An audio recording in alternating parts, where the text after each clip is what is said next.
Good evening, everyone. Can you all hear my voice? Can I get a thumbs up, a reaction? Yes, yes. Okay, you all can hear me. Awesome, awesome, awesome. Well, it is Thursday, May 27th, and it is 6:30. So we want to get started with everyone for the town hall meeting for St. Louis County Council District 4, North County, Jamestown Development. So first, I want to say thank you to all of you who have joined us, who are listening in, who's joined in on the WebEx. I am so excited for us all tonight because we get to hear firsthand what the Port Authority has selected, the company they've selected to do the development at Jamestown Mall.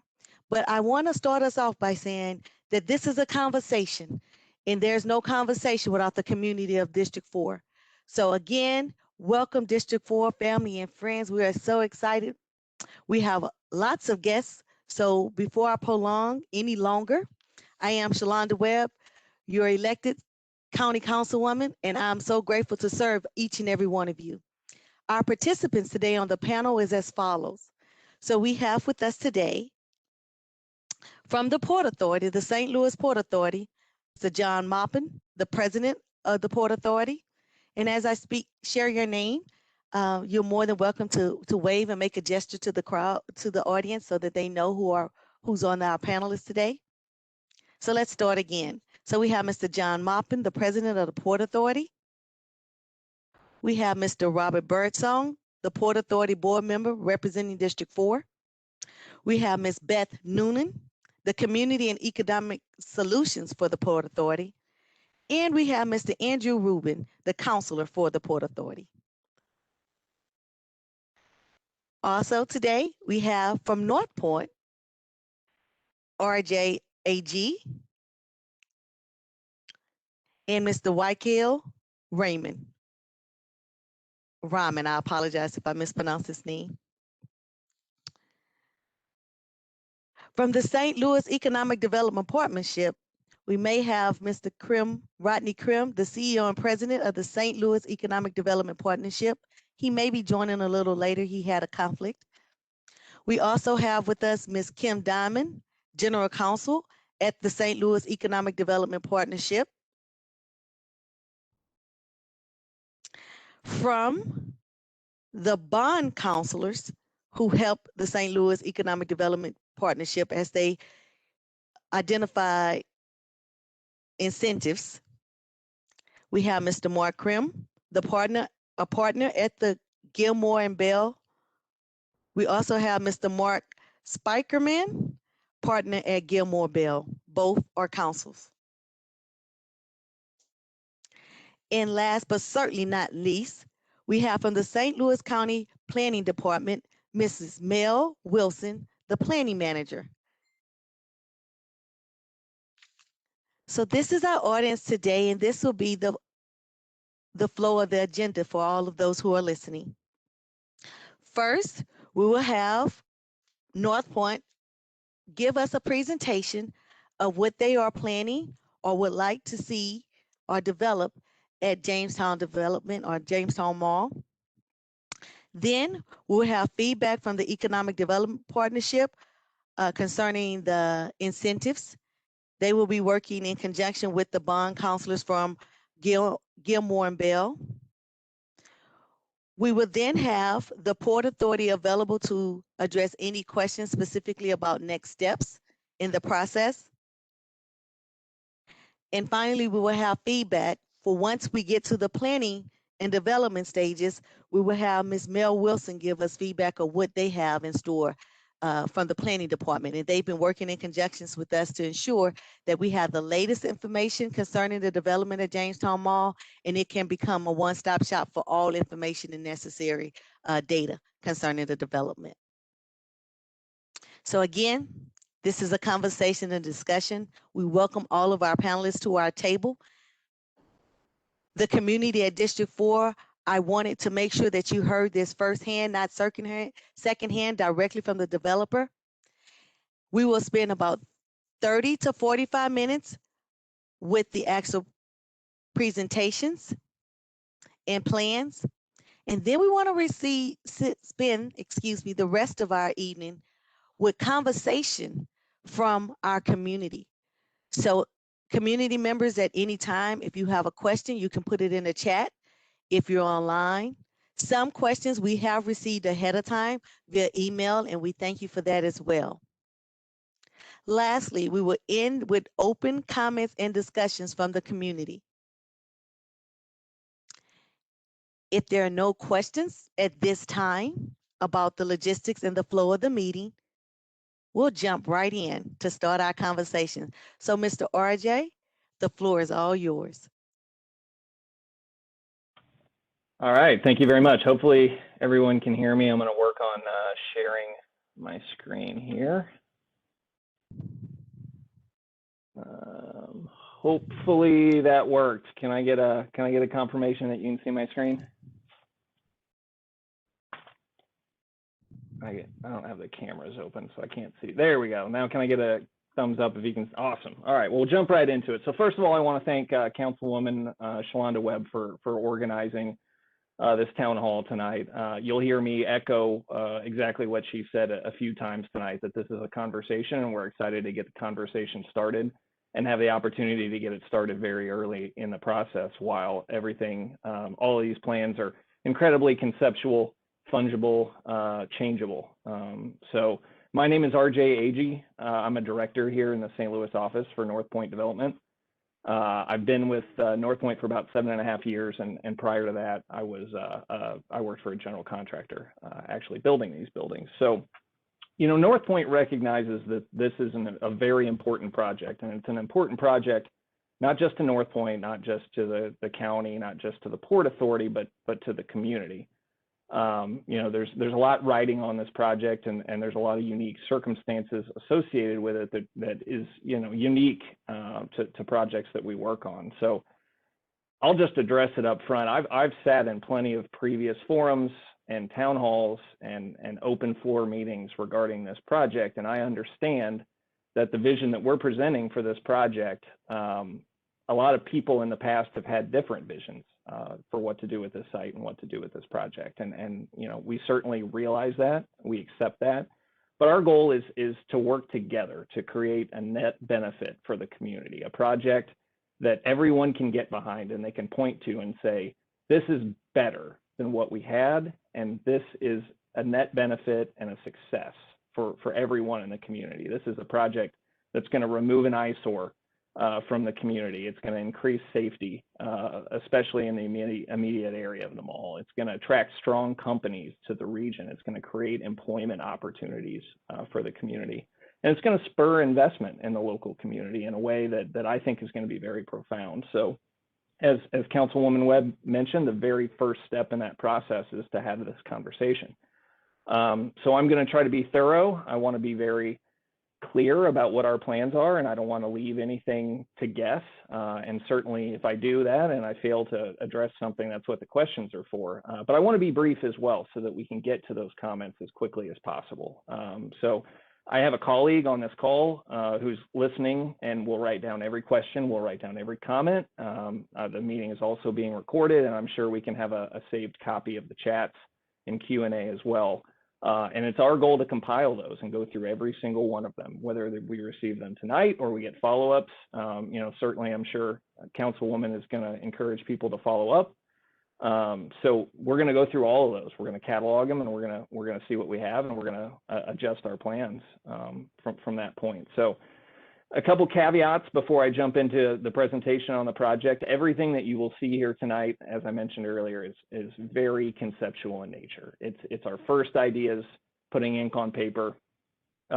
So just remind yourself as we go along today that there's a lot that can still be changed. And there's going to be a lot of questions tonight that I can't answer, and I will just admit that freely before we start. Mostly because we are jumping into this very early in the process. You know, we haven't even met with county planning staff. This is our first step. So there's a lot of things that I'm going to say I don't know to, but again, we're writing them all down, and it's my commitment to work with the councilwoman to get you those answers to those questions just as soon as they are available. So hopefully I can advance this correctly. Failed first one. There we go. Okay, so let me back out.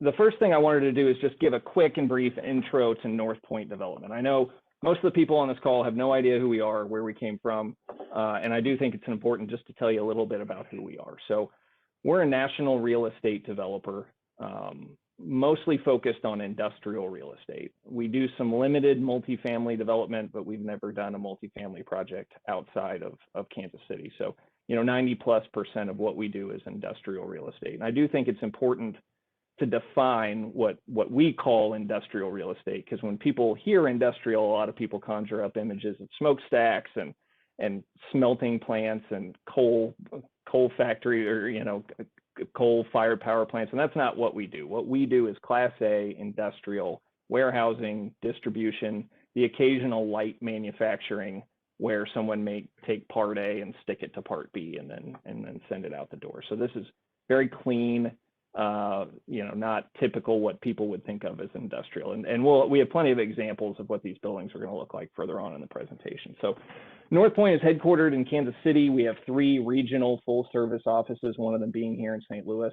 We also have offices in Cincinnati and Chicago. We've got about 20 local employees here in St. Louis. We've developed across the country, as you can see from the map on the screen. We're in 40 total markets right now in 23 states. We have a total portfolio of about 100 million square feet nationwide, growing significantly every day. And as you can see in the top left, by a square footage standpoint, we are the #1 industrial real estate developer in the country over the last 5 years. And at the bottom of the screen, I like to point out, we get the question quite often, well, who's going to be here? Who's going to be in these buildings? And, whether we're trying to partner with a user for a build-to-suit, or we're building these buildings speculatively, hoping to attract someone into the building, we don't know that answer today. But there are a lot of usual suspects that particularly e-commerce companies that are, especially in the most recent turn of the industrial real estate market, are looking for additional space. So a lot of those companies are listed at the bottom of the screen. Certainly no guarantees that any one of those will be the ones, or that none of them will, but it's a good idea of the sorts of firms that are looking for the spaces that we build. So that's a little bit about what we've done. I'd like to quickly talk about how we do it, and with a focus on how we do it differently than a lot of the other folks out there that do real estate development. And we do a lot of things a lot differently than some of our competitors. And we believe that what makes us unique is the same things that are making us successful. So I'd like to quickly highlight 3 uniques of North Point Development. The first unique is our technical focus. So I'm a degreed engineer. The majority of our development staff are degreed engineers, construction management folks, and including our senior management. Several of those folks are engineers. So we're hyper focused on the technical aspects of our projects. We get in the weeds. We're on the construction sites. We're building quality product, and we have a commitment to doing so. We like to say, a lot of developers are suits and checkbooks, and we're a lot of pocket protectors and steel-toed boots. But in addition to that focus, we have a lot of in-house technical services, architectural, engineering, data services, those sorts of things. The second unique that I want to highlight is our absolute insistence on our core values and by living into those core values. So we use our core values to guide our business decisions. We have monthly recognition for team members that are going above and beyond and exhibiting these core values.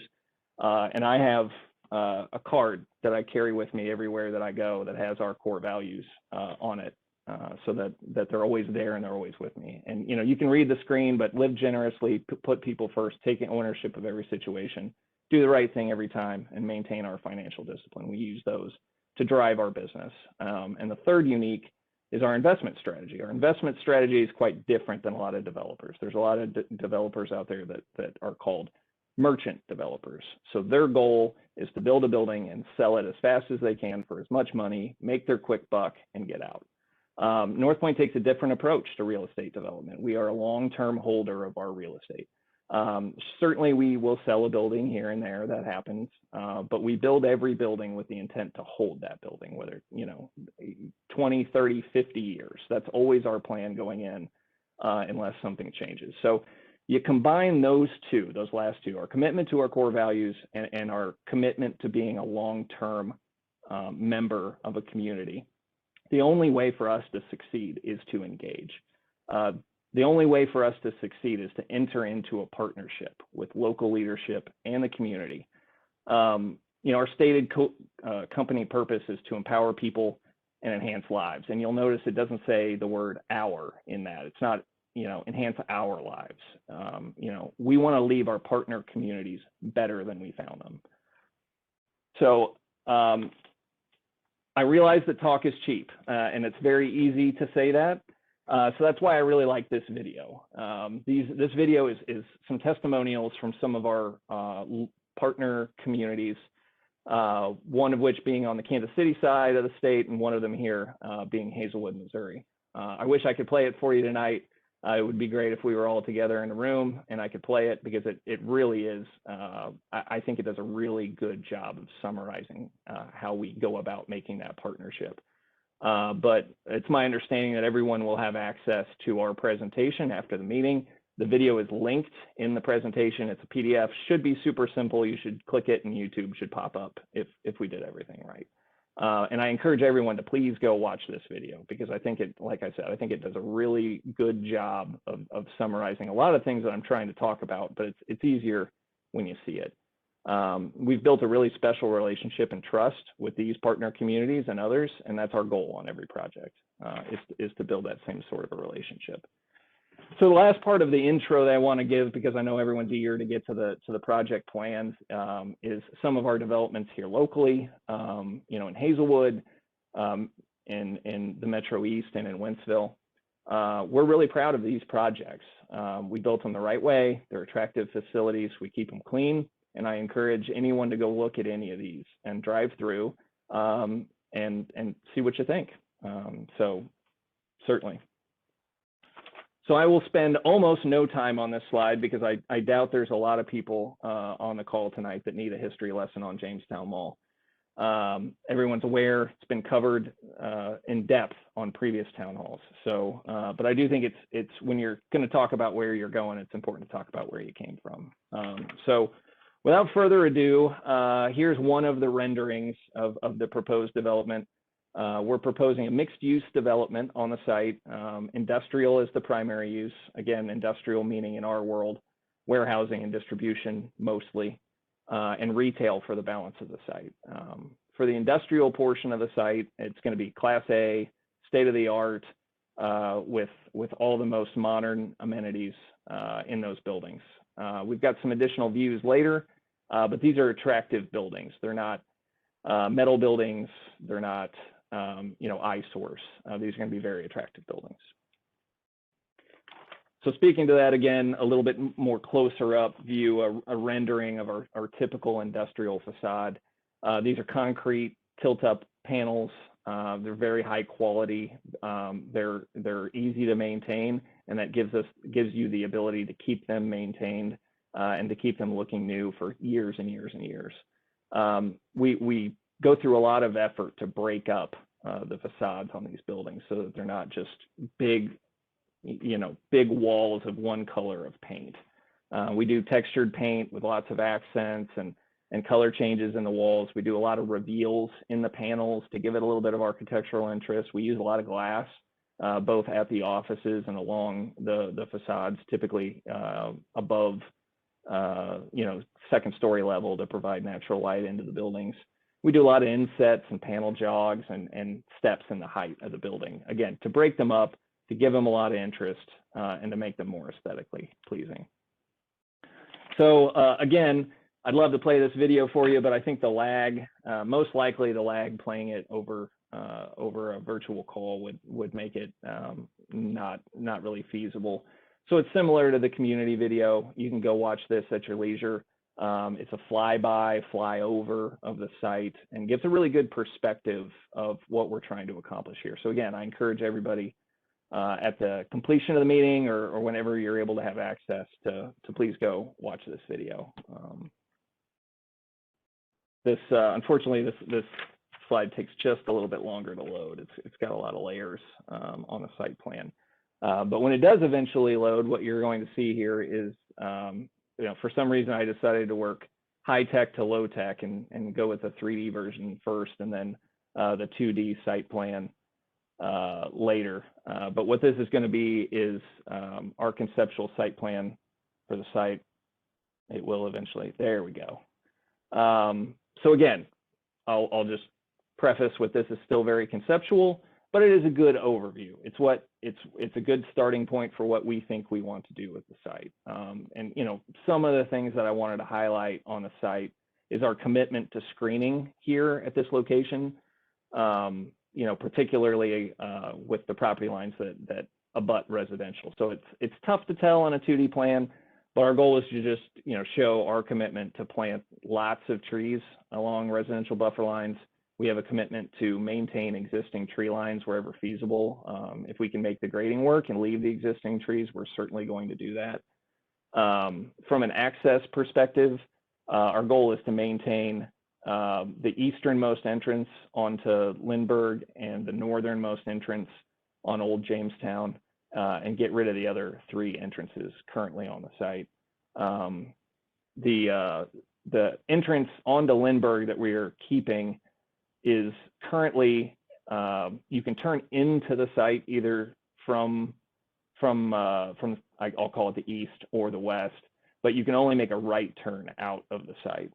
And obviously we'll have to work with the county and potentially the state on our plans for this, but our goal would likely be to maintain that right out only access onto Lindbergh, to push trucks that direction, and keep them going directly to 367 and get them onto a highway as quickly as possible. And we've received a lot of questions regarding, I think most people are aware, but there's an existing locally owned community business that operates on the western portion of the site. And it's our commitment certainly to maintain access and improve access to that. That was not part of the RFP. That parcel is independently owned. We are not under contract on that. And like I said, it's our commitment to improve the access into that business as we develop the project. So just from a quick access perspective, this diagram is really more than anything intended to show truck routing to and from the facility. Obviously employees are going to kind of come from everywhere. So it's tough to, we can certainly do a traffic study to get a guess of where most folks are going to come from. But again, this exhibit was put together to show how we expect the truck traffic to flow. And we do believe that almost all, if not all, trucks would choose to go directly to 367, get on a highway as quickly as possible, and distribute from there. Based on this plan, there's about a half a mile of Lindbergh that we would potentially be adding traffic to from a truck perspective. And we have not done a traffic study to date, but I think from our opinion, the roadway network is very clearly adequately built, at least from a capacity standpoint, to accept the additional traffic that would be generated from this development without causing any backups or any undue, any reduction in quality of service from a traffic standpoint. So quickly on to some of the economic impact that we project for the project. These numbers are for the industrial portion of the site only and don't contemplate any economic impact from the retail portion. So what we're looking at more or less is somewhere in the $70 million range of capital investment into the community, somewhere around 860 permanent jobs created by the companies that we will hope to attract to the location, and about 374 temporary construction jobs to get the buildings built.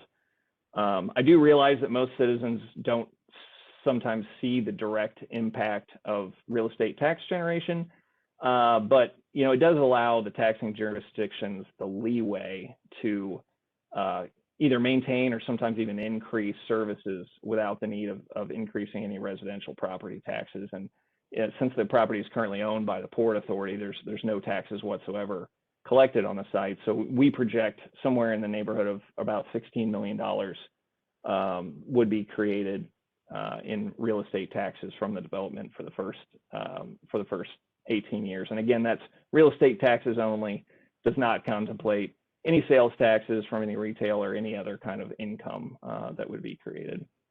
And there's several non-economic benefits that I think everyone is aware of, but still wanted to highlight is the ability for us to remove a pretty significant source of blight from the community and increase safety in the area by removing a magnet for criminal activity. And North Point is committed to starting on that demolition immediately after closing on the project.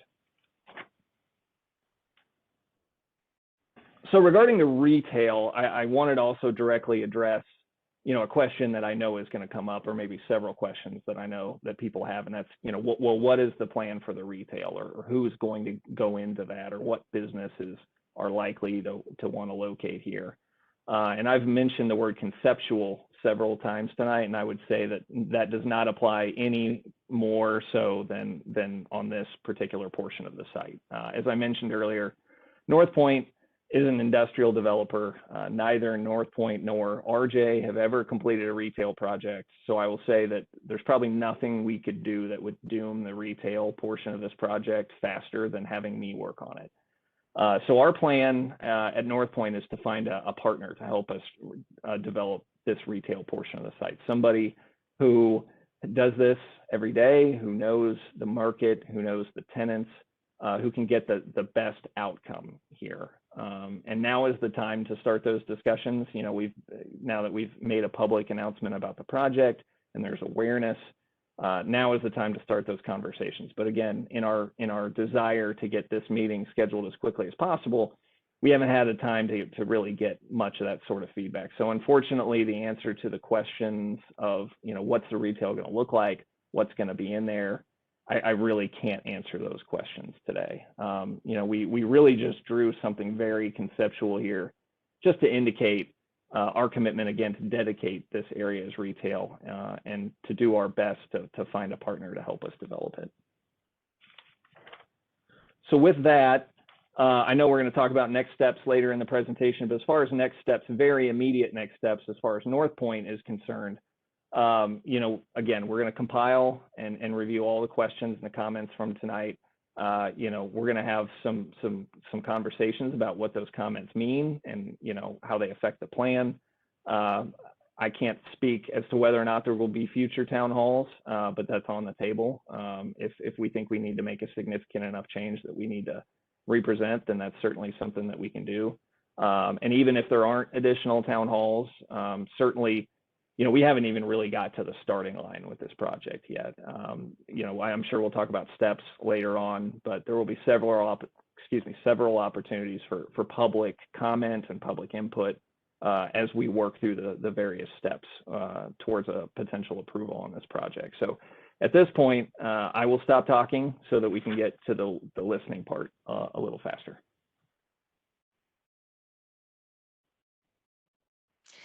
Thank you, RJ. I appreciate you giving that overview, as much detail as you possibly have, but that's no less than what you presented to the Port Authority as for what your rendering will be at the Jamestown development area.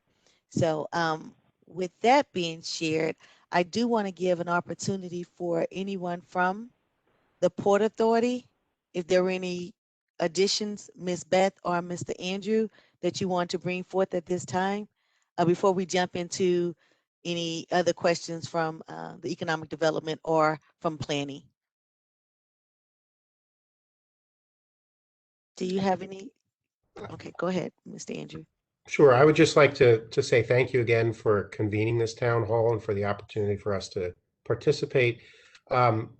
If any of the board members want to speak, I think that would be very appropriate. I'm having trouble seeing everybody, so I don't know. You're in charge and you can tell me. And Beth Noonan is sort of here representing the lead staff for the business standpoint. I would just say that we're excited to get this point. I think RJ appropriately said from their standpoint, they're very much at the beginning, but the Port Authority has been working on this project for years. And I know they've presented in the past, and It's been a long time coming, two separate RFP processes, but going through that and following our legal obligations and our public procurement process, putting this project out there for the community to bid against. And after a very significant due diligence and review, the Port Authority Board selected North Point as really the most reputable potential developer, and the project that we thought, the Port Authority Board thought, had the greatest likelihood of bringing a successful project to completion that would achieve those goals of capital investment, job creation, eradication of blight, and really putting really good businesses into North County. So we've done additional work with them on pure real estate review that is their right to see and make sure that the project site is something that they wanted. We also took the significant step of reviewing, and we're going to get to a discussion about potential incentives, but the Port Authority Board has considered requests to make this competitive.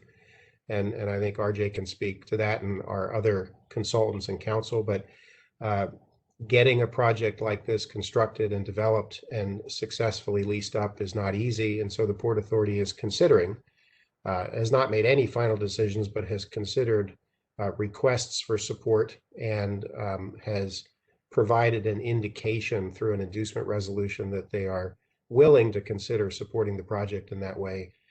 Again, that is very much at the beginning and will require additional community input, due diligence, and review. But I can speak on behalf of the commissioners, of staff, of outside counsel. This is the #1 priority of the Port Authority right now, and bringing it to a successful conclusion is something they're deeply committed to. So thanks. I'd be happy if Beth wants to chime in, or Councilman Birdsong, or anybody else, but I thought I'd jump in. Thank you. Yeah, Andrew, I think you captured it exactly, and I don't think I'd have anything to add to make it a better or more clear statement about the selection process and why the Port Board went with North Point. So. Thank you, Ms. Beth and Mr. Andrew. Mr. Birdsong, as a representative of District 4's representative, did you have any on the Port Authority Board? Did you have any comments that you wanted to make?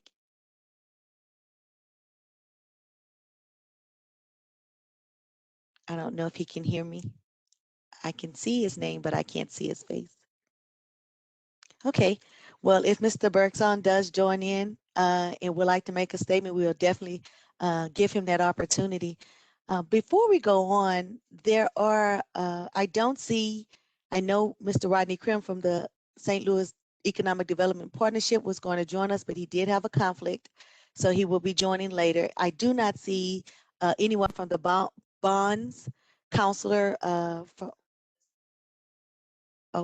see him. Yes, yeah. Mark Spikerman is here, a partner with Gilmore Bell, and I should have just said that I act as outside counsel to the Port Authority. The Economic Development Partnership supports the Port Authority as well, but for a project like this, which is quite complicated, we took the step of engaging Gilmore Bell as special bond counsel to the Port Authority. They are, I don't mean to make Mark blush, but they are unquestionably the #1 firm in this space, and they advise St. Louis County, the city of St. Louis, municipalities all around the Midwest.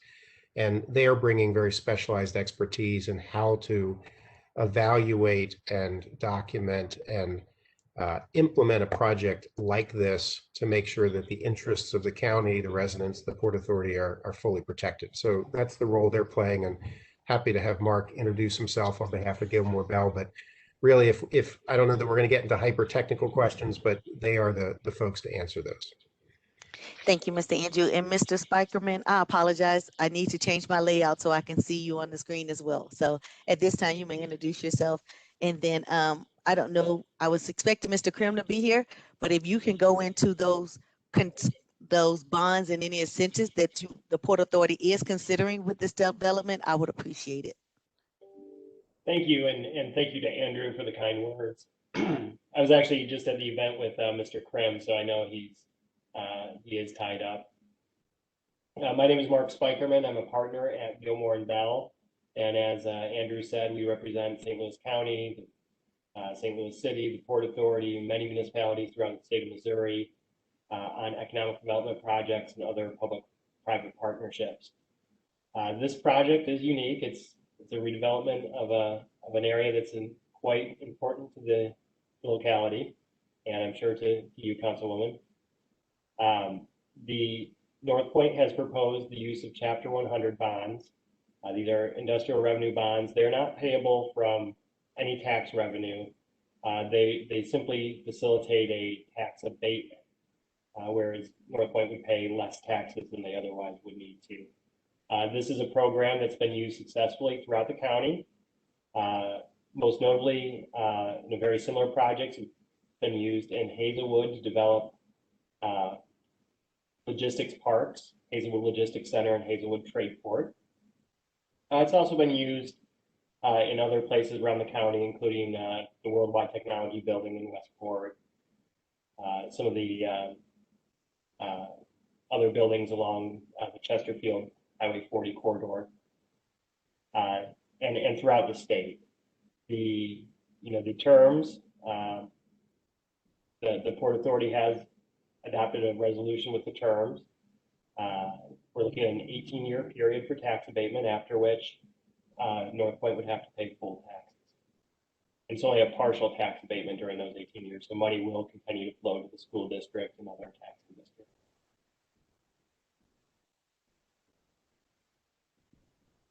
Thank you, Mr. Spikerman. Are there any other tax incentives that that were being considered, or any other programs being considered for this development?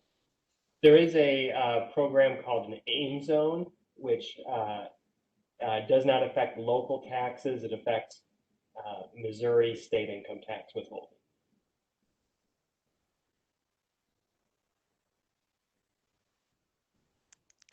Okay, is there any other information you could share with us at this time, Mr. Spikerman? No, nothing else for me. Okay, Mr. Andrew, did you want to elaborate on anything shared thus far? As for the incentives, or we're good there? I think that's a good overview. Part of the ongoing conversation, collecting input from the community, the role of the Port Authority here is to really assess what it can do to contribute to the project and ensure that it's successful, while also making sure that the developer accomplishes the the construction, the job creation, compliance with laws that we would expect of a high quality project. And so built into this conversation is utilization and enforcement of the county's disadvantaged business, minority women, and women-owned business contracting requirements, looking at other ways that it can support the community. It takes the tax abatement request very, very seriously. As was mentioned by RJ, this site currently produces no taxes. And so we're really looking at it as an opportunity. Abatement is a two-sided coin. So in one hand, it sounds like you're taking something away, but we're really looking very much on what kind of taxes can be generated. I saw questions in the chat about school districts, and that is the primary focus, is finding support for the school district. This project is easier than some housing development projects because it is not intended to create any new residents or any new burden on the school district, and hopefully some positive revenue and support over time. So, but it's very early. So the concepts are clear, the legal structures are clear, but getting into the actual development of what those incentives look like is something that the port's going to continue to consider as this process moves forward. Thank you, sir. So I'm trying to not jump into the questions just yet, because I don't want anyone to think I'm being unfair, but there are several questions that's going to cross all spectrums of our conversation tonight, and I'm going to try to hold those towards the end. So we will jump back in with more tax questions, incentive questions, comparing the incentives between what the school districts will receive if there was a housing development, what they will receive compared if they're going to do this type of, if we're doing this type of development. So I'm trying to hold all those questions because the floodgates will open up. So before we do that, I do want to give I just see Miss Diamond and Mr. Krim are on the call now. So do either you want to talk from the perspective of the partnership? All righty. Good afternoon, Councilwoman. This is Rodney Krim. Can you hear me okay? Yes, sir, I can. Thank you for joining us. No, thank you for inviting us to this. So no, the only thing I would say is that that we want to see development in this site, and we want to do what we can, working with you, Councilwoman, and the community to try to achieve that. I wasn't here for all of Andrew's presentation or RJ's presentation, but they have presented in front of the Port Authority Board, and they have voted unanimously to continue the discussions. And so we appreciate that. Thank you, Mr. Crimmon. I appreciate you hustling over to get and be with us because I know you had another engagement. So I appreciate you accommodating us. Ms. Diamond, did you have anything that you would like to elaborate on before we move forward? I don't have anything now, but I'll be available if I can answer any questions. Thank you so much. So at this time, I would like to move the conversation on when or we get to the steps of the planning and development department. And so representing as one of the lead planners and managers there, Ms. Mill, who's not a stranger to our district because she was a volunteer at our cleanup a couple of Saturdays ago. So Ms. Mill, thank you so much for joining us. And at this time, the floor is all yours. I do have a PowerPoint that I can share as well. And I do want to say thank you, Councilwoman Webb, for having me. And it is a pleasure to see you again. I still have some of those trash bags in my trunk, so I'm ready for the next cleanup. Just hold on to them. We'll be having another one soon. They're just going to stay in my trunk. So like you've heard, I'm a planning manager with the Department of Planning. I've been with the county for about 4 years now, so I have been to a couple Jamestown Mall, events before, but probably not as many as a lot of you residents have. So it's really exciting to be here with you. It looks like we have, almost 180 attendees on this town hall right now, which is really cool to see. So what I'm going to talk about tonight is the change of zoning process, because as it sits right now, the Jamestown Mall site is specifically zoned only for a retail mall. Any other use would need a change in zoning, whether it was a residential development or another commercial development or this proposal. So basically, at its core, it is the council's responsibility to legislate the zoning map and change properties zoning designations, but the planning department staff, my colleagues and myself, are the staff of the Planning Commission, which is an advisory body to the county council. But ultimately, it is up to the county council to pass an ordinance rezoning the property. And the zoning process typically takes 4 to 6 months. And as you heard tonight, nothing has been filed yet, so that 4 to 6 month process hasn't even begun. And the zoning process does typically involve a preliminary site development plan, but approval of zoning is not the same as the approval of that plan. So after the zoning starts the site plan review and the permitting process, which is usually a few additional months at the very least with other county departments. So my presentation, I'm basically going to chop up this flow chart you see here and go through the steps of the zoning process. This outlines the 4 to 6 months. And it's pretty much going to be broken up by a month chunk at a time. So first, as I started to say, is the application process. The petitioner must own the property or have the property under contract. They do submit an application to the Department of Planning, and that application has to be complete and meet all of the requirements of the zoning ordinance before it's even scheduled for public hearing. So what that involves is, a fee and the physical application that explains, who's making the request, where the property is, what the proposal is, a legal description of the property, because we do put a notice in the paper that has the legal description, and in the ordinance that's ultimately passed, it would describe the property by the legal description. And then of most interest is the preliminary site development plan, which shows building location, parking, landscaping, lighting, and all of the sort of improvements proposed to the site. Only when those application requirements are all met is the petition even scheduled for public hearing. So it usually takes about a month to review that application, accept it for completeness, and then schedule it for public hearing. And that advertisement does have to go out 21 days before the meeting. So once that happens, we get ready for the public hearing, which is an opportunity for the commission to hear from the petitioner, as well as to hear from members of the public, their concerns, any questions they might have. So before we even have the public hearing, as I mentioned, we do post an advertisement in the St. Louis County-In. We also post signs on the site. You'll see a really large sign. It's, pretty big.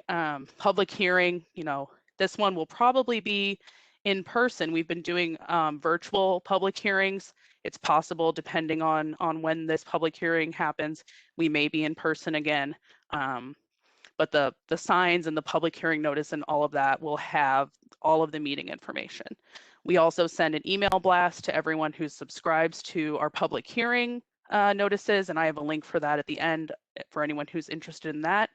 And then we do send a postcard to every piece of property within 1,000 feet of the site. And since the site's rather large, that's going to be a really big buffer zone. So there will be a lot of notification postcards going out. They're about yay big. So if you see that come in, hold on to that. Don't throw it away. It's not a bill. And then the night of the public hearing is when the petitioner makes their presentation to the commission. This will really be the first time the commission sees the proposal formally. So they don't take a vote that night. They're just listening to the petitioner and to the public. So the petitioner usually talks for about 15 minutes where they share their site plan and any improvements they're going to make to the site. And then the commission and the staff ask some clarifying questions sometimes, and then we go to public comment. And each speaker can speak for 3 minutes, in favor, opposition, just general questions. And then the petitioner does get an opportunity to respond to those questions and maybe make some clarifying comments and such. And then ultimately, we do take a crowd count from the attendees that night, just to make it part of the record how many people were there and sort of the mix of how they felt. So as I mentioned, there's no action taken the night of the public hearing. After the meeting, the planning department staff, myself and my colleagues meet and talk about what we heard, what we saw in the site development plan, what we heard from the commission and the public. And we draft a very detailed information report that talks about the background of the site, the surrounding land uses, the general, land use and zoning pattern of the area, and then whether or not this proposal is compatible. And if it is compatible, since this would be a planned district, we would also draft very detailed conditions of development, which includes things like where the buildings can be located, building size and height, parking location, landscaping, lighting, and we would also incorporate comments from other reviewing agencies into those conditions of the development, which would include MoDOT, MSD, and the county transportation department, if applicable. After the staff writes that report, we present it to the commission, and then they take a vote on whether or not to accept or reject or modify the staff recommendation. And then they make a vote. They take a vote on whether to recommend approval or denial. Then they actually see it a second time because the recommendation of the staff may be changed, may be the same, maybe more detailed conditions of development, but it's transformed into the commission's letter of recommendation, which is ultimately forwarded to the county council so they can take action.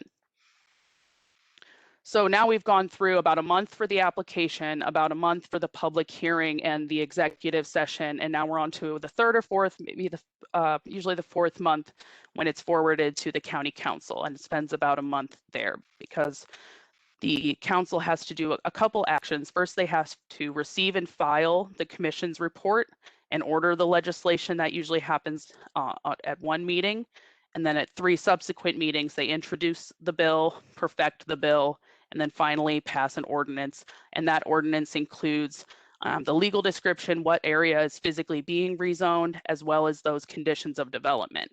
And in passing that ordinance, the commission and the council are giving sort of a preliminary approval to the site plan, but the site plan is not approved until it meets all of those conditions of development that are now encumbered on the site. So there's basically a checklist.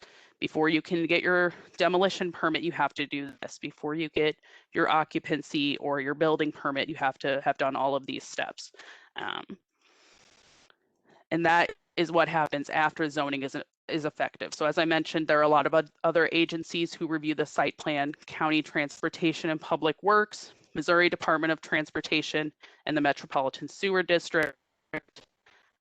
Ultimately, when the staff feels that that site plan meets all of the conditions of the ordinance, we do take it back to the Planning Commission for their approval, so they can see that, yes, this looks like what we talked about, you know, the improvements and the modifications we requested have been incorporated.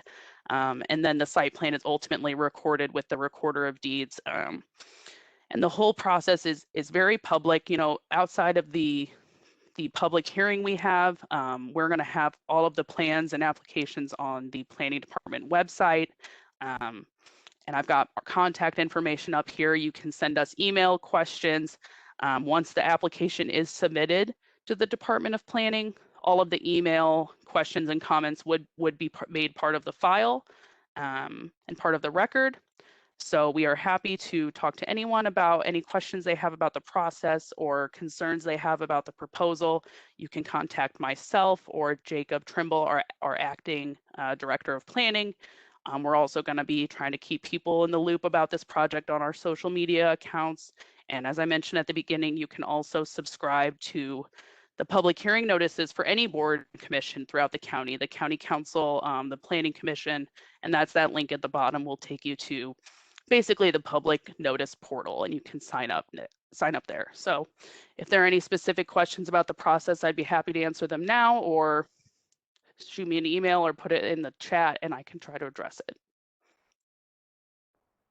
Thank you, Mel, for going through that. And I know that was top level with some details. There are some details there, but we're saying we're kind of ahead of the game before we even get there. But I want the community to be aware of how prepared we are to make sure that this is transparent and visibility is here. One thing that, Mel, I don't know if you have it tonight, but one thing they've been working with me on, regardless of who the developer would be, they was working with me on a website that could be a one-stop shop for all of anything you have to ask about Jamestown Mall development. And so is that website live yet, Mel? It is live. It is. I was looking at it today, and I'm sure the recording of this town hall will be added there, as well as some of these preliminary plans and presentations. Thank you, Mel. If you don't mind, would you put, you or Shantae, if you can put that link in the chat box so the community could be aware of it, since Sure, it I is can do now that. live. Thank you so much. So at this time, because I was watching the clock, because I definitely want to hear from our community. And so at this time, I want to start the conversation with the family of District 4, right? This is all for you. As every person that presented to us tonight, there was one common theme that everybody stated, and I don't know if they talked to me enough or they know where I stand on things, but community is first. So I wanted everyone, Mr. Krim said it, RJ said it, Andrew said it, Mark said it, Ms. Beth said it, Mel said it. We all know, and the only reason Ms. Kim didn't say it because she didn't have nothing to say at that time, but we all know that I come from the place in forefront of we want what's best for North County, and the community voice will be heard. Now, District 4 family, we know that we want to be heard, but we also know that we have a level of excellence. And so when we communicate, we want to make sure we keep it plain and simple, but at the same time, we're always respectful. And I think our guests have done that for us today, and we will do the same, but I want them to hear your voices. And so before we just jump into questions, to give you all time, if you would like to speak, we have some speakers that we know want to speak, but if you would like to speak, please put your name in the chat box. This will help Mr. Robert as he's facilitating who can come on and speak. And at the same time, it'll help us with our documentation as well. Is that fair to everybody? For those who can see me, if you can put a thumbs up, if I can see you. Does that sound like a plan for everybody? I know the panel's got a thumb up. So while we're waiting to hear from people in the actual chat box, if you want to speak so we can take you off mute, we have some questions that were sent to us beforehand. We will start with the questions that are actually in the chat box. So Shantae, can you help facilitate that?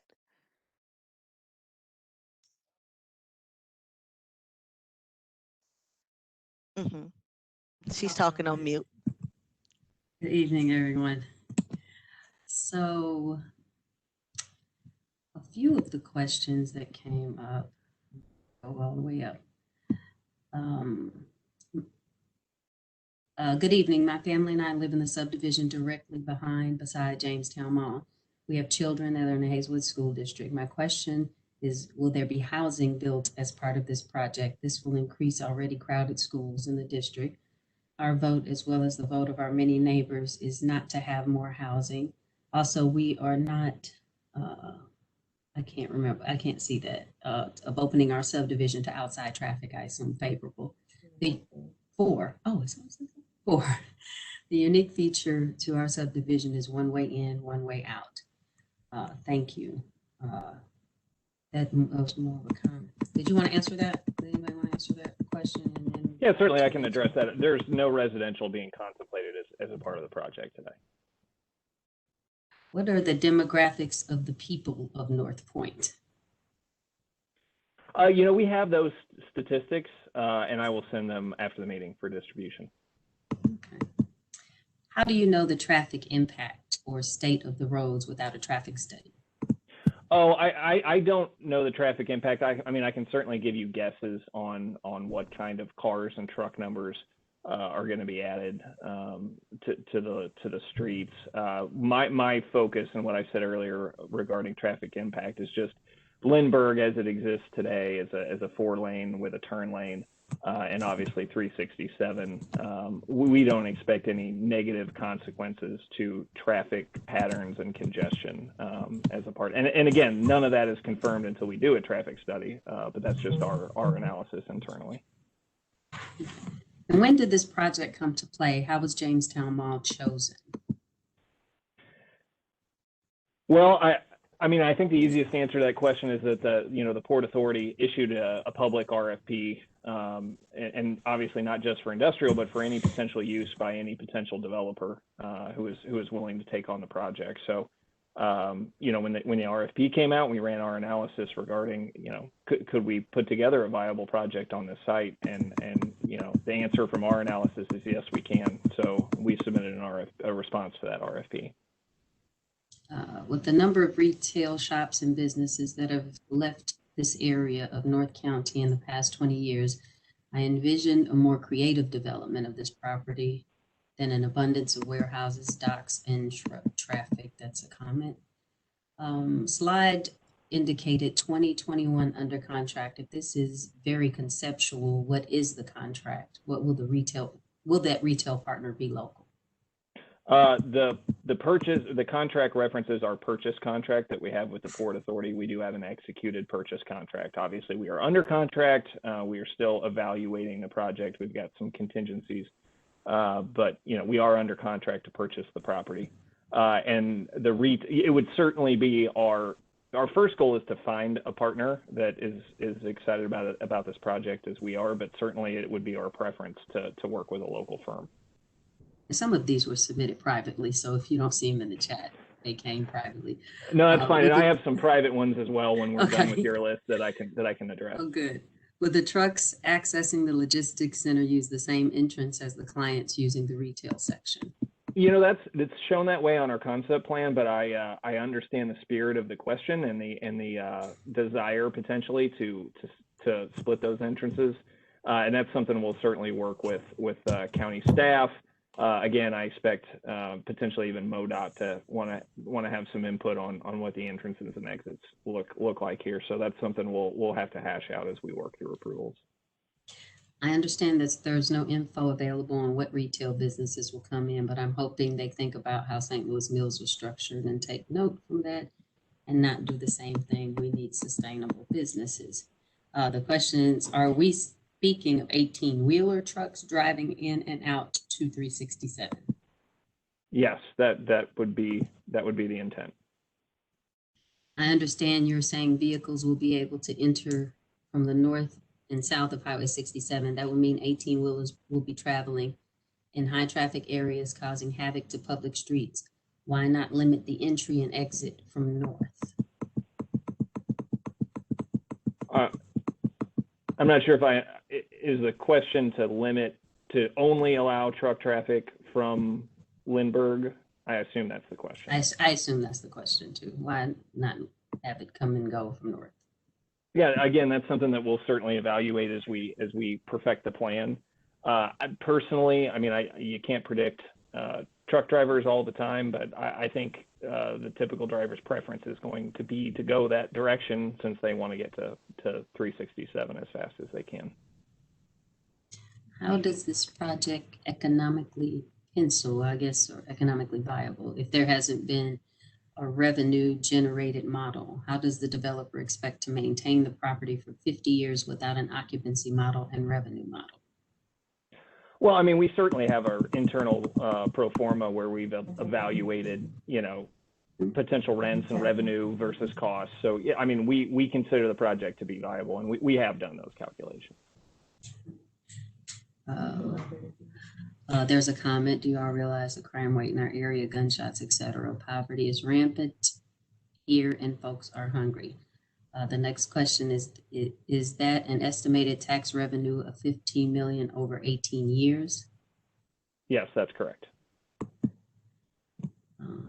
I'm excited about the redevelopment of Jamestown Mall was moving forward. However, it seems like a high-class truck stop. I'd like to see more retail opportunities available.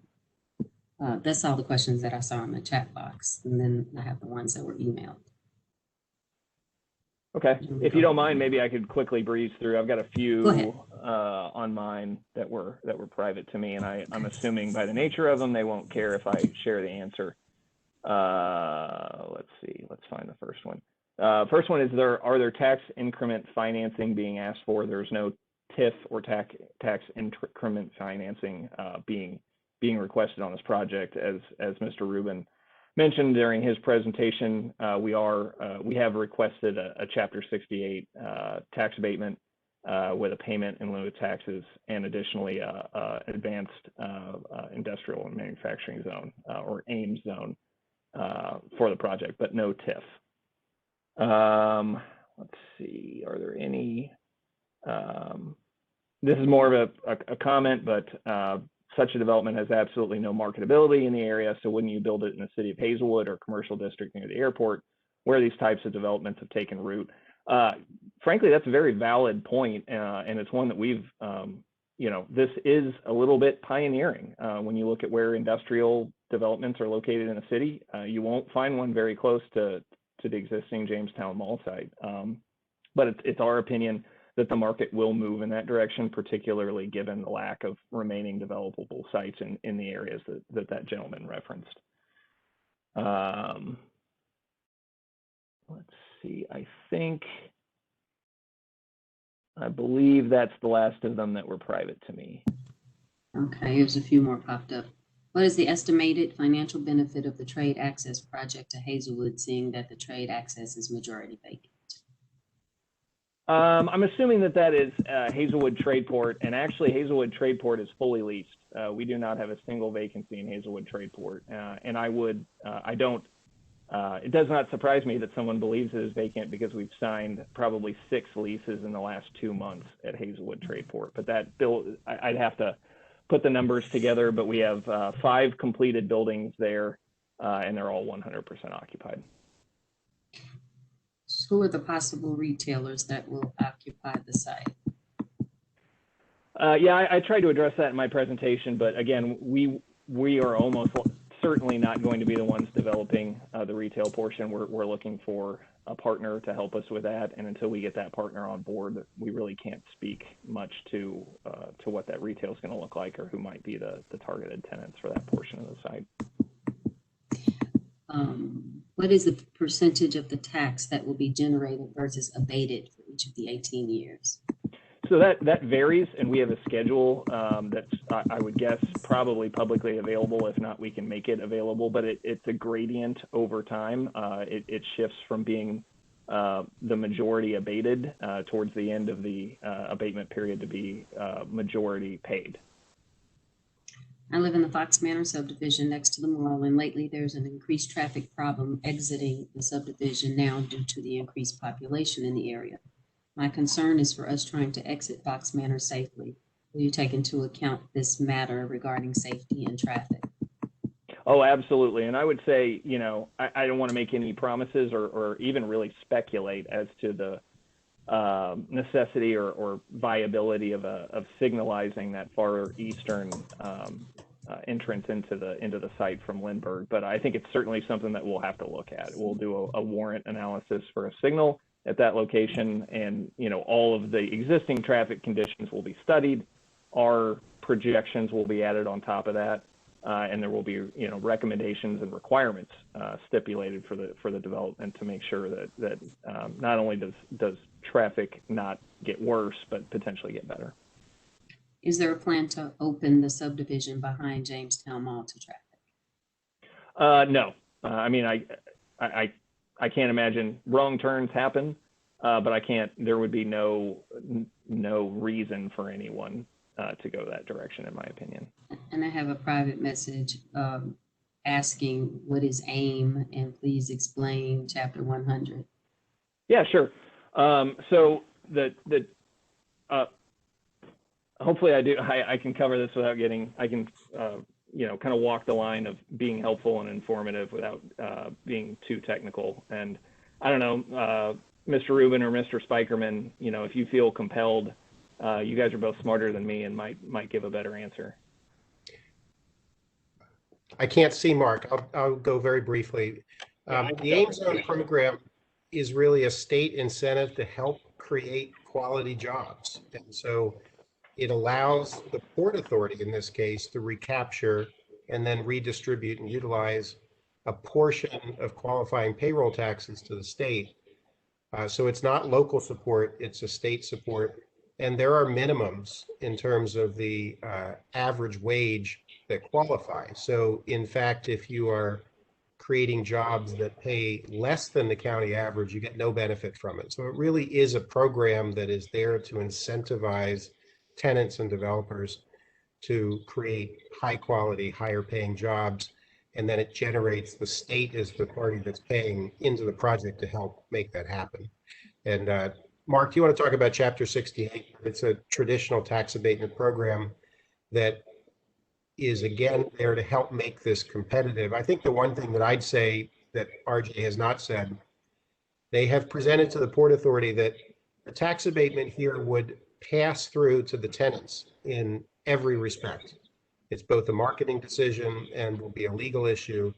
But the way this is structured, so the tax abatement is not going to North Point directly. It indirectly will make it viable, but the tax abatement goes to helping attract higher quality tenants to this project. Thank you, Andrew. And I misspoke earlier. I said Chapter 100. The Port Authority operates under Chapter 68. Chapter 100 is a very similar program, but in this case, we'd be operating under Chapter 68, which exempts property owned by the Port Authority from real property taxes. Essentially, the Port Authority would take nominal title to the property. It holds title now, but it would be transferred to North Point under their purchase agreement, transferred back to the Port Authority nominally for the 18-year abatement period. North Point during that period would not pay taxes. They would pay contractual payments in lieu of taxes at a set level. And then at the expiration of the 18-year period, full title would transfer back to North Point and full taxes would begin to be paid. So one clarification, that's 18 years. Is that 18 years for each phase? I do believe that so for each phase of the development, they start that 18-year cycle again, correct? Yes. How many phases do we foresee or forecast this project being? I understand two, but RJ could possibly confirm that. Yeah, as the concept plan exists today, it would be two, one phase for building. I won't rule out, as we continue to evaluate the project and evaluate the market. I think three would be the most. I think 3 buildings here would be the most we'd look at, but 2 to 3. And so that tax abatement incentive will be 18 years for each phase, correct? Correct. Okay, I just want to clarify that. I just, we start putting up. yeah, Go I'd like ahead, to clarify too. Andrew. It doesn't run consecutively. It simply means that until a building is finished and you start to occupy it, the abatement doesn't start. And so it's really 18 years from completion of construction. And that's why if the second building is completed 6 months after the first building, the tax abatement might start in year 2 and run to year 19 instead of year 1 running to year 18. Does that make sense? It's a confusing concept when you've got multiple phases of a project, but you're never getting more than 18 years on any site.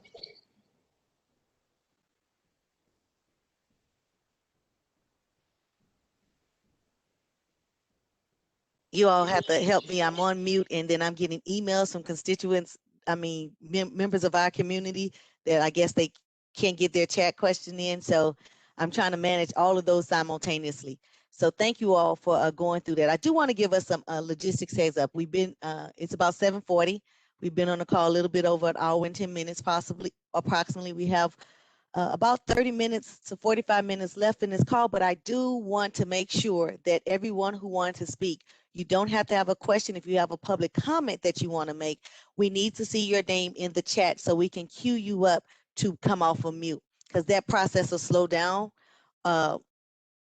the communication that we're doing now. So if you put your names in the chat, we can start queuing you up to make your public comments. In the meantime, we'll take 5 more minutes of previous questions that were sent in. So Shantae can read through some of those. I have letters here that needs to be shared because they asked that they would be shared with the public.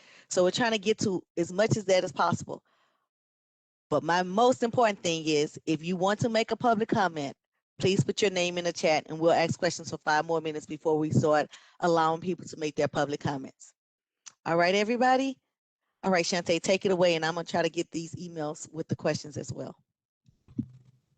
Okay, 2 more popped up. Simply because the site now creates 0 revenue does not dictate whether other proposals are more beneficial and should not be considered. There is a question that says, has a study been conducted to see if this development will have a negative impact on residential properties? That's a good question, and no, it has not yet, but it will. Certainly the traffic study is a portion of that. As we work through our design, we pay a lot of attention to things like light pollution and noise and screening, and doing our best, it's hard to be inconspicuous with buildings of this size, but that's certainly a part of what we do as we work through the process. That place could be saved due to the Bellman subdivision, entire Barrington Downs area. There's a lot of people that would love to have a place to go close to home. Why a bedroom community? There are more suitable places to do something like a logistics center.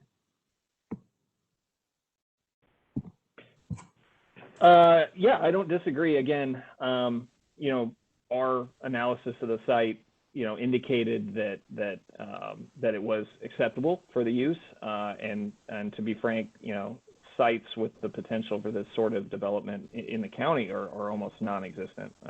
So we feel like it's a good site and a good opportunity for what we want to do. And I'm not going to speculate on whether there's a better use, but we certainly like it for our use. Were the incentives, the tax incentives, bonds, et cetera, offered to other developers who were interested in developing the property? I guess that's a... Mr. Rubin can jump in here and add some color, yeah. But the way the RFP was structured from the Port Authority was really open-ended. It was, tell us what you're going to do, tell us how you're going to do it, and tell us what you might need from us to make it happen. So there really weren't any incentives offered. We just had a discussion with the Port Authority, initially through the formal response to the RFP, what we felt was necessary to make the project economically viable. Yeah, I would echo that and clarify for the community. The port did not offer any incentives. It threw the largest possible net out into the entire national development community and said, bring your best proposals and highest and best use. And then we extended the RFP for additional time to make sure that we got as broad a set of input as possible.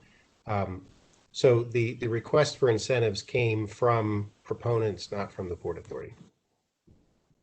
Our community needs healthy grocery store options before we need a logistics center. Is there any way you all can address this issue through a partnership? Potentially, but again, I'm certainly not going to make any commitments tonight, or until we can get a retail development partner on board as to what that might look like. In terms of demolition, who is paying for it? North Point is funding the demolition. The last thing I have is a letter. Give me a second. While you guys are queuing up, it is from Shantae? Yes. I'm sorry. I have a comment while you're pulling up your letter, so you can look for the letter. I have a couple of emails here as well. Go ahead. Okay, go on mute because I'm getting back Feedback. Yeah.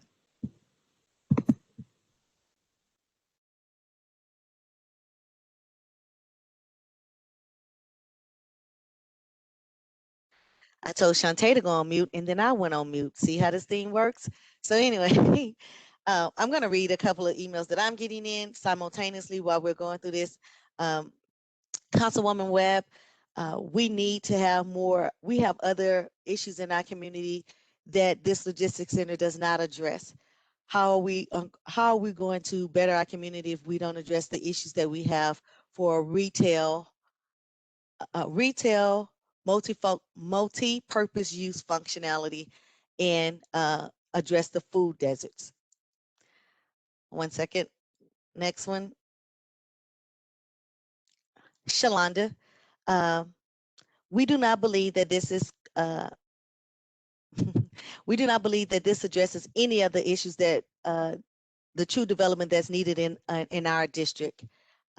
We need to have a serious conversation about development that will benefit our community. Okay. And Shantae, are you ready? I think I have one more.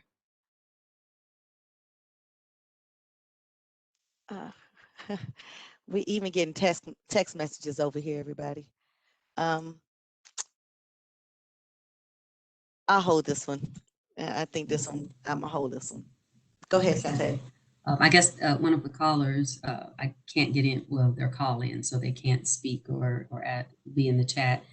Texted me and said, I find it hard to believe this is the only business that can generate income and taxes in the area. We are looking for businesses to uplift the community.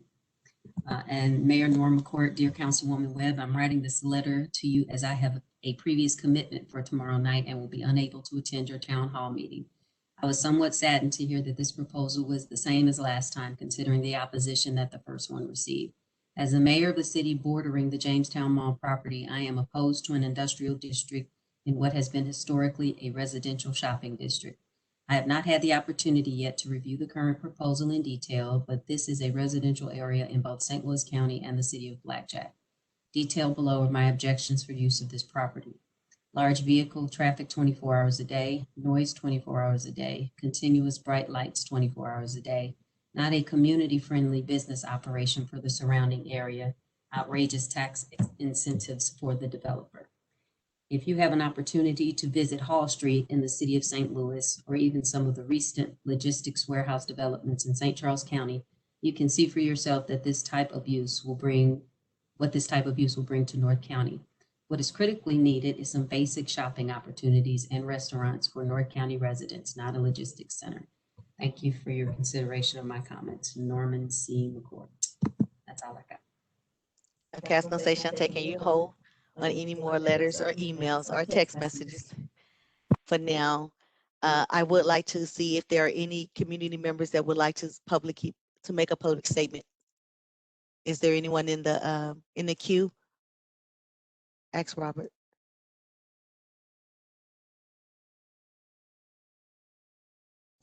I haven't seen anybody name themselves as wanting to audibly speak. Thank you, Robert.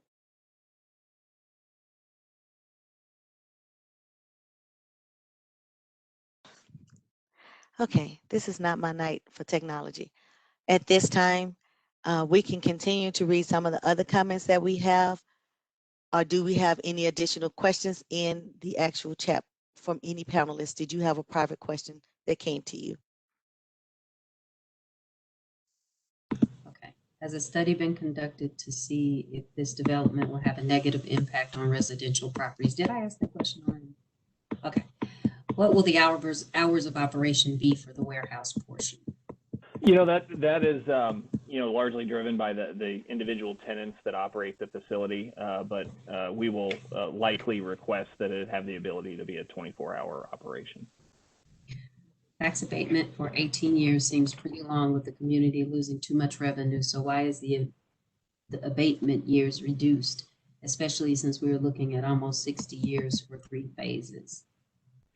Yeah, an 18-year abatement is probably somewhere on the spectrum between what I would say typical or perhaps even short. You know, for example, I think the enterprise zone in the Metro East is 23 years.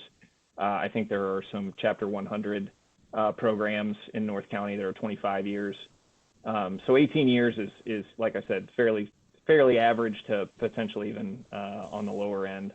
And again, to echo what Mr. Rubin said previously, the only way that the benefit lasts for 60 years is if we take, you know, what, 30 some odd years to build the last building.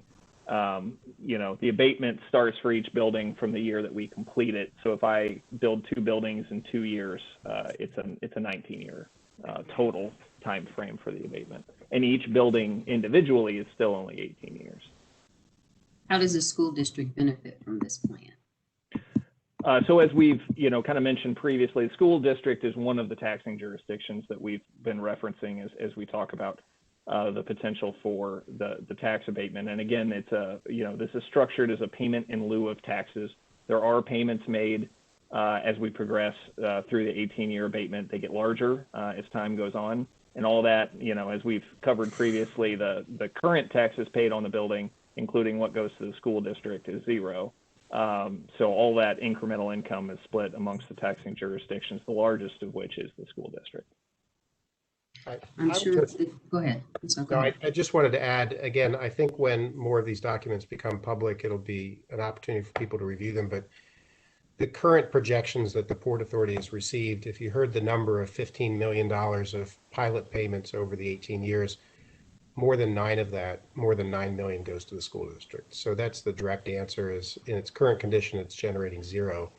And the school district would be by far the largest beneficiary of additional new pilot payment in lieu of taxes.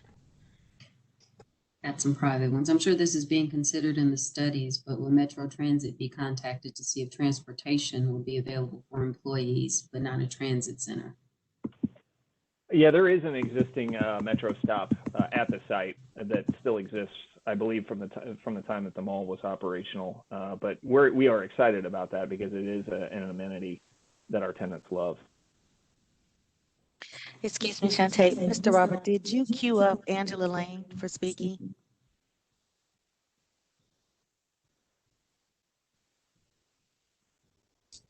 She can now speak.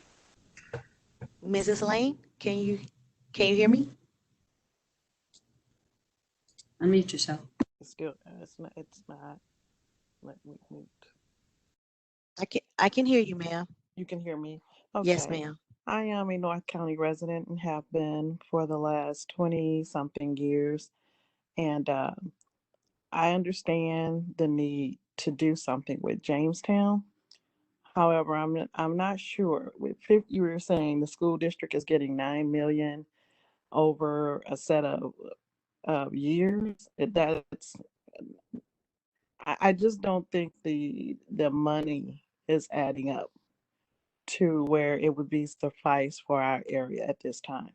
And the roads, I'm concerned about all of the traffic that'll be going in. That's why the question about only letting trucks go in to the right, not left and right entering that building, because that means those truckers are coming down Lindbergh in traffic. And so our streets over in North County already have potholes and trucks are tearing up the streets. And I've called the different municipalities, because it's several different municipalities. When you're running through there, they've torn up my tires 3 times that I've had to repair them. And so I'm concerned about that and the traffic of school buses picking up children, leaving the subdivisions, and they're going in two directions, whereas they should be only going 367 and the end of Lindbergh. Like you said, the other half a mile of Lindbergh, that would be suffice. But going up and down Lindbergh, it's pretty treacherous. Thank you, and that was it. Thank you, Ms. Elaine. I appreciate you joining us today and sharing your feedback. And I hope all of our panelists are taking your feedback seriously so we can address those. Did anyone have a comment in response to Mrs. Lane? Yeah, I'll just quickly add that we share those same thoughts. I don't think anybody wants trucks making a left out of the site and going down Lindbergh. I think some of that will self-police because I think most truckers will recognize that getting on the highway is going to be a much better option for them rather than the signals associated with Lindbergh. But we will do all that we can. I mean, certainly we can't control how our tenants use public roads, but we can do certain things. As I mentioned earlier, a ride out only on the Lindbergh that can certainly incent them to go the way that we want them to go.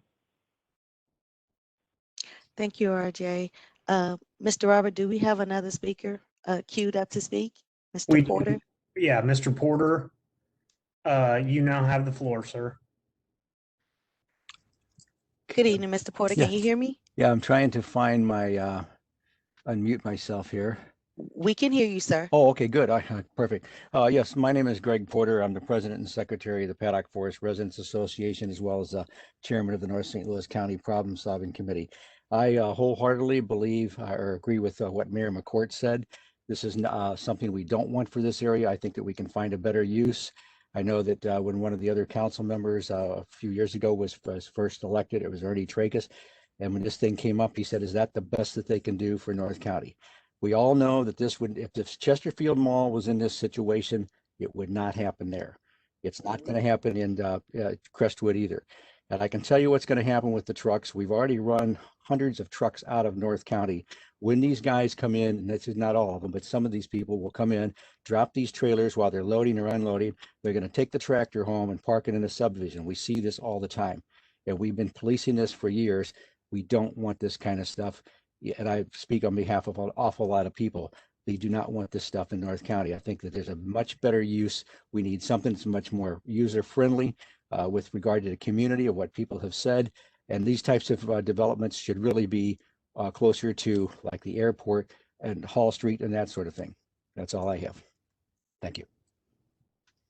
Thank you, Mr. Porter. Would anyone on the panel like to address Mr. Porter concerns? And if not, I'll take a quick shot at the last one regarding trucks going off site. We typically don't have that problem in our developments. I've certainly seen it in industrial areas. A lot of times it tends to happen in older product, less modern. Just having adequate trailer parking facilities like we have at our facilities and that we've proposed here just gives that extra space so that once a truck drops a load, they don't have to go off site. They don't have to find someplace to park because no one likes that. Not only does the truck take up a lot of room on a community street, but, it generally, and I don't mean to, paint with a broad brush, but it leads to trash problems and all kinds of things. So, we see that a lot less in our developments simply because we give adequate room for the tenants to operate. thank you, AJ. Mr. Robert, do we have another community member that would like to speak? No, ma'am, I haven't seen anybody else indicate they want to speak. Okay, so thank you, sir.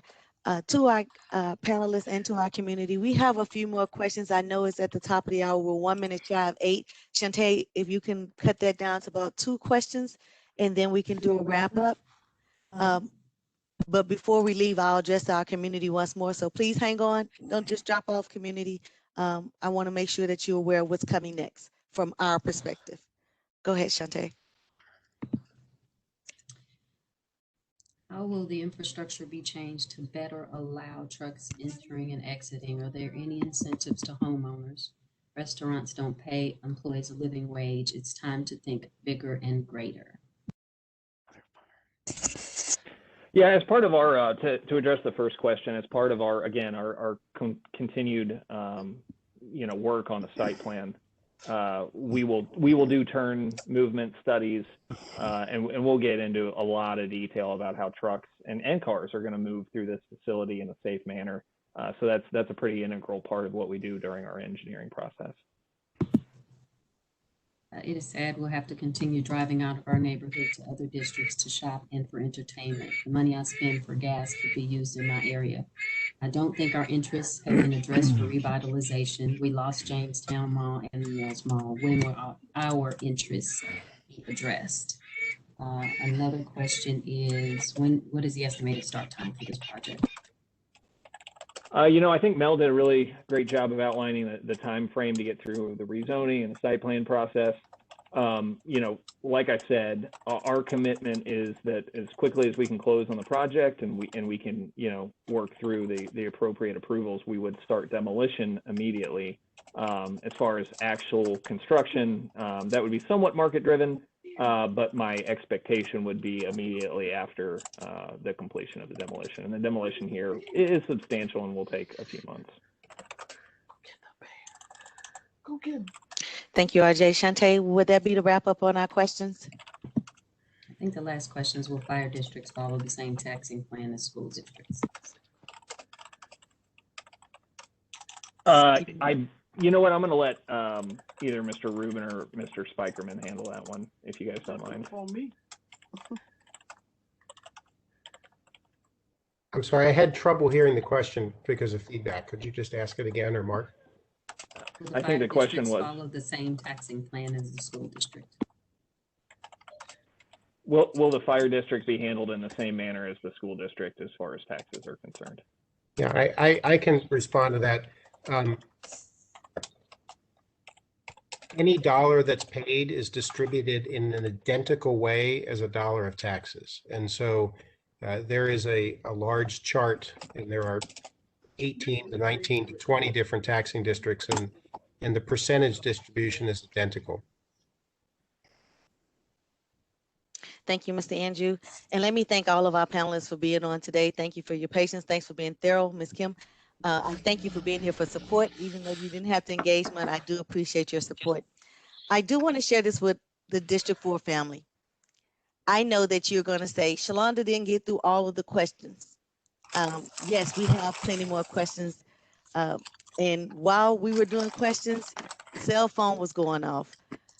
People was emailing me directly in my county account. So we're going to collect these and I'm getting feedback from someone, I don't know, in a bag or something. Maybe you're eating chips. I'm hungry too, but just give me about 5 more minutes.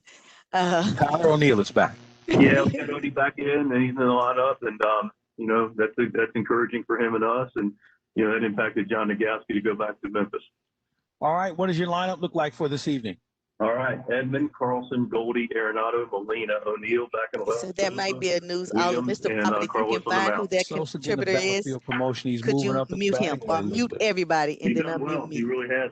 He's more than earned his opportunity, and big 2-run single through the middle. Looking now. I don't know what this is coming. And did a nice job backing up the play that threw that way that he was able to knock down. So, Mr. Mark, can you mute everybody? All right, enjoy the desert tonight and the weekend, and we'll look forward to talking to you tomorrow. We'll do. Thanks, buddy. Thank you, sir.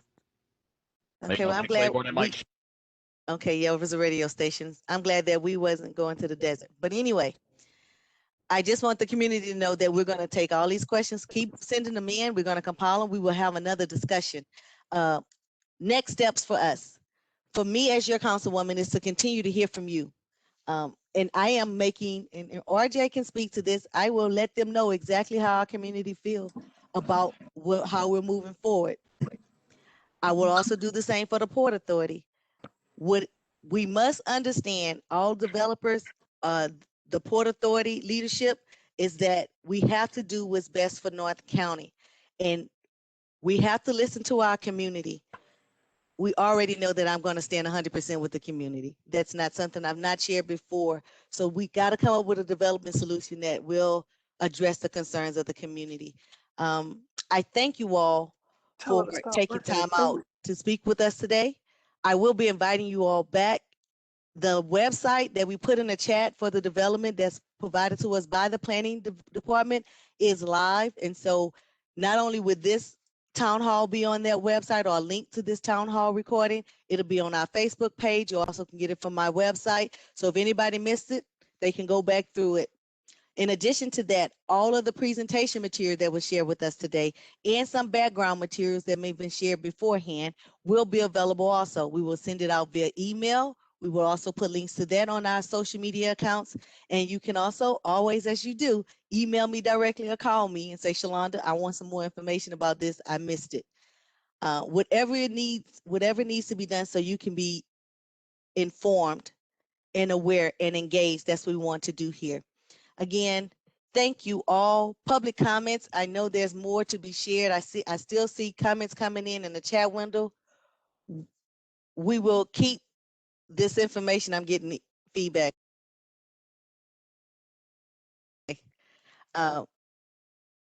There is another person who wants to speak, and I want to be respectful of people's time. So if that one person is queued up, Mr. Robert, Terry Johnson.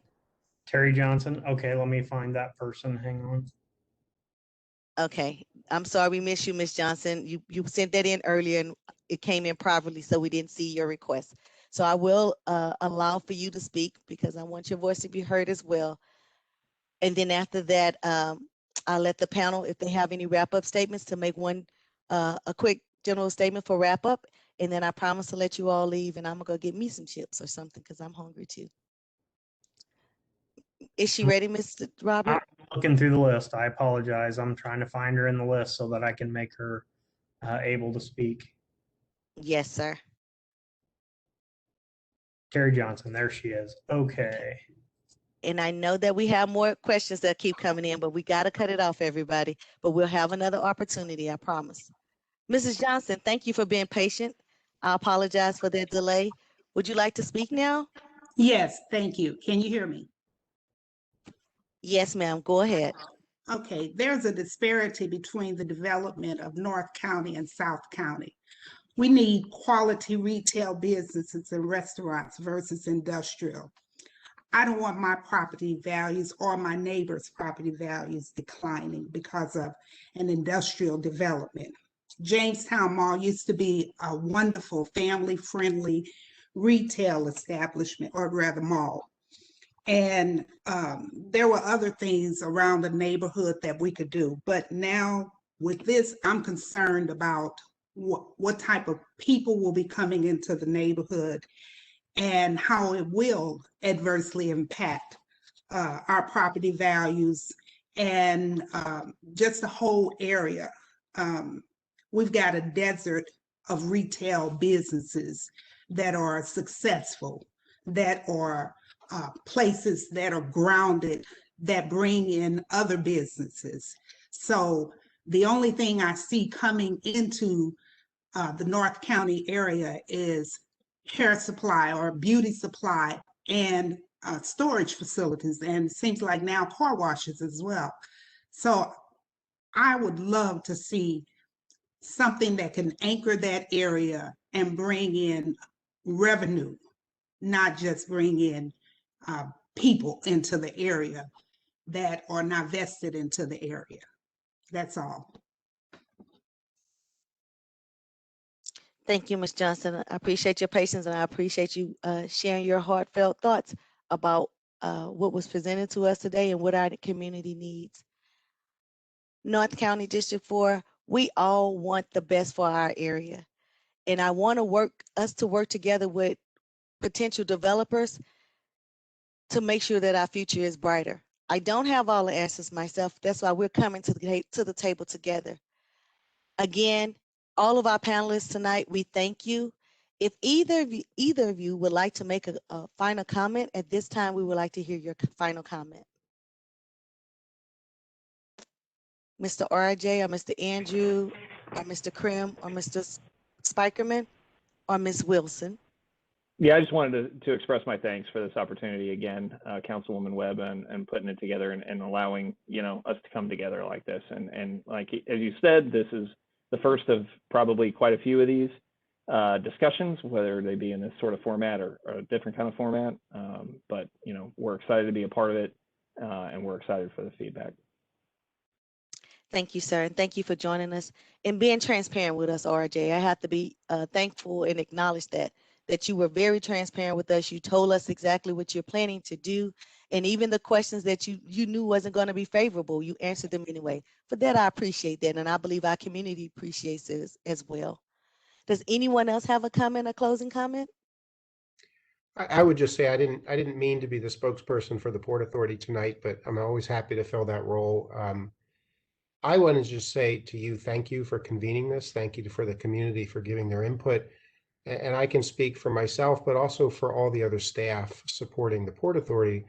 We are listening really carefully. And throughout this entire town hall, we've been texting and chatting to each other and really taking notes and thinking about how we can do what we do and our jobs that we take very seriously even better. And so I think we're really looking forward to working with the developer, with you, Councilwoman, to take, this is the best proposal we could bring to the table right now, but to make it better and respond to the community and to think outside of the box about how to make it something really successful, if that's the direction that it goes. So that's mostly my personal opinion, but I think I'm speaking for some of my colleagues as well. Thank you.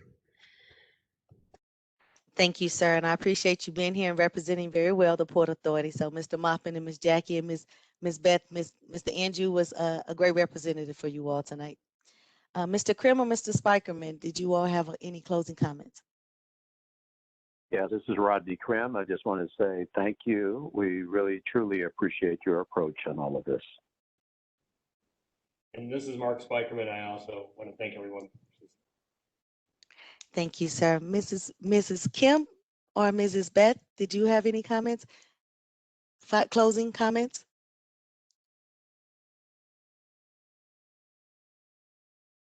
Oh, I just wanted to say thank you again for the opportunity to listen to everyone. And I want to say thank you to the community. Everybody had very thoughtful questions, and it's great to see how you all are engaged, and we will work as hard as we can to be as responsive as we can to those concerns.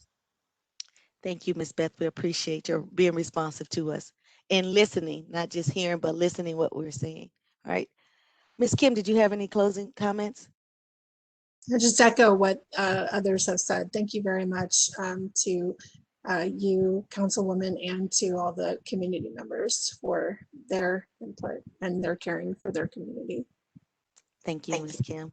And I didn't want you all to think I was jumping around, just looking at the screen. And so Ms. Mel, last but certainly not least, oh, Mr. Birdsone's still there. Ms. Mel, did you have any closing remarks?